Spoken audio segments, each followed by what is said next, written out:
Replacing spaces with underscores in JavaScript.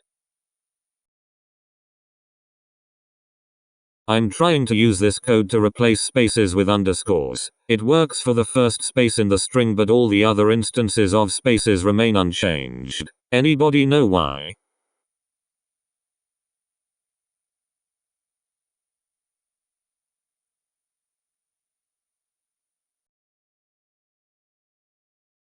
Try key dot replace slash g comma underscore.